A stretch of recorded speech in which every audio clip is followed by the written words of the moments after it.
힘들 때 웃는 자가 인류다 라는 제목으로 하나님의 말씀을 증거하겠습니다. 이 섹스피어의 격언 중에 이런 말이 있습니다.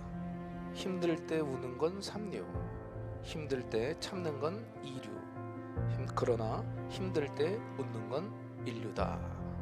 오늘 본문 말씀을 보다 보면 왜 다윗이 이스라엘의 최대 성군이며 또 하나님의 마음에 합한 사람이었는가라는 것을 알게 돼요. 다윗이 사울 왕에게 쫓기다 이제 블레셋 아기스에 도착하게 됩니다.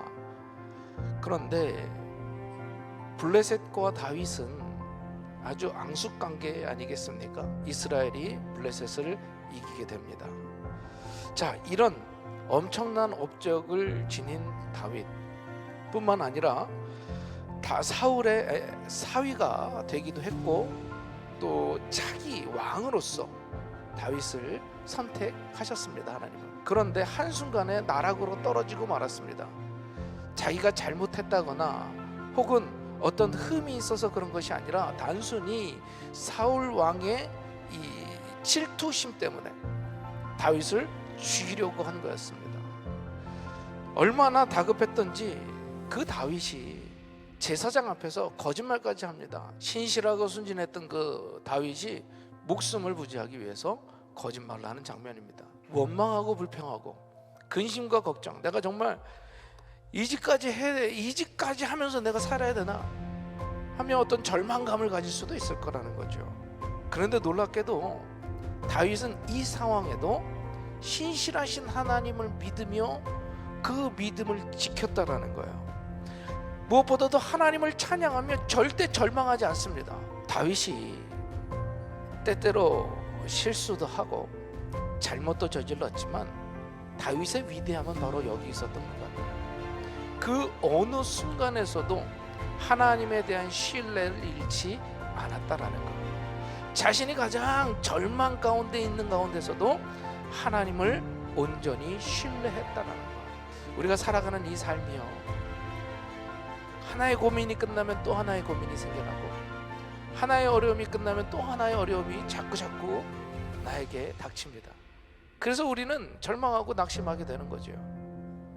언제나 끊임없이 고민하고 걱정하게 되어 있다라는 거예요. 그러나 오늘 본문 말씀 또 오늘 다윗의 고백처럼 우리는 항상 하나님을 찬양하고 그 하나님의 선하심을 우리는 기대하며 모든 좋은 것을 주실 하나님을 신뢰하며 나아가야 할 줄로 믿습니다. 이것이 그리스도인들의 모습이라고 하는 거죠. 그리스도인이라는 게 무엇입니까? 예수 그리스도를 만난 후에 가치관이 바뀌어버린 거예요. 하나님이 사랑하셔서 우리들도 마찬가지입니다. 우리는 가치관이 바뀐 거예요. 이 세상이 우리 땅이 아니라 우리의 고향은 저 천국이며 이 땅은 나그네 길로서 살아가는 것. 그런데 그 나그네 길을 나 혼자 살아가는 것이 아니라 나와 동행하시는 하나님, 나를 지켜주시는 성령님, 우리의 의지가 되시는 예수님 바라보면서 살아가는 삶인 줄로 믿습니다. 내 손에 아무것도 없을지라도 다윗이 젊은 사자가 굶을지라도 여호와를 의뢰하는 자, 여호와께 나아가는 자는 절대로 부족함이 없이 하나님이 좋은 것을 채워주실 줄 믿는 그 믿음, 세상 것에 전전긍긍하는 것이 아니라 어떻게 하면 우리가 하나님과 더 붙어 있을 수 있고 어떻게 하면 하나님의 뜻을 이룰 수 있을지에 대한 믿음으로 살아가는 것, 그것이 바로 우리의 모습이 되어야 할 줄로 믿습니다. 우리 그리스도인들이 그 어떤 순간에도 오직 하나님만 붙들며 살아가기를 간절히 소망합니다. 하나님을 이용해서 돈을 버는 것도 아니고 하나님을 이용해서 내가 성공하는 것도 아니고 하나님을 이용하는 사울처럼 되는 것이 아닌 정말 하나님을 믿고 따라가는 사람들, 주님이 우리를 부르셨으니 그 주님 말씀에 순종해서 나아가는 우리의 삶들이 되었으면 좋겠습니다. 우리의 가치관이 변해서 이 세상 성공, 돈, 안락함을 추구하는 것이 아니라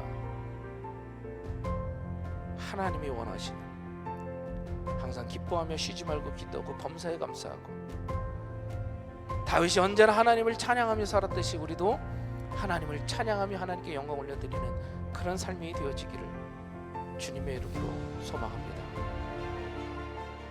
바라기는 오늘 다윗의 모습, 다윗의 고백이 저와 여러분의 고백으로 삶으로 이어지기를 주님의 이름으로 축원합니다.